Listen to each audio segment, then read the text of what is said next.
मित्रांनो, तुम्हाला पण टिकवायची का पुदिन्याची चटणी 1.5 ते 2 महिन्यापर्यंत? चला तर मग त्यासाठी काय केलं आहे, मी तो पुदिना घेतलेला आहे. पुदिना घरचाच होता, छोट्याशा बाल्कनीमध्ये मी लावलेला होता. आणि थोडं कोथिंबीर घेतलेली आहे, मिरची घेतलेली आहे 2 ते 3.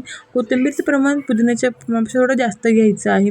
अर्धा चमचा साखर टाकून घेतलेली आहे. 3 ते 4 मी इथे लसूणच्या पाकळ्या घेतलेल्या आहे. लिंबाचा रस टाकून घ्यायचा आहे.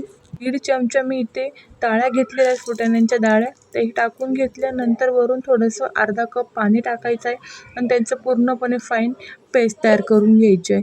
आणि याला जास्त दिवस टिकवण्यासाठी काय करायचं आहे, पेस्ट तयार झाली की याच्यामध्ये मी 1 चमचाभर ते तेल टाकलेलं आहे. परत त्याला मिक्सरला लावून परत त्याची छान पूर्णपणे फाईन पेस्ट तयार करायची आहे. अशा प्रकारची चटणी तुम्ही 1.5 ते 2 महिने टिकवू शकतात. ती छान आणि स्मूथ चटणी तयार झालेली आहे. तुम्ही याला एअरटाईट कंटेनरमध्ये फ्रीजला ठेवा, म्हणजे खूप दिवस टिकते. चला तर मग व्हिडिओ आवडला असेल तर लाईक, शेअर, सबस्क्राईब नक्की करून जा.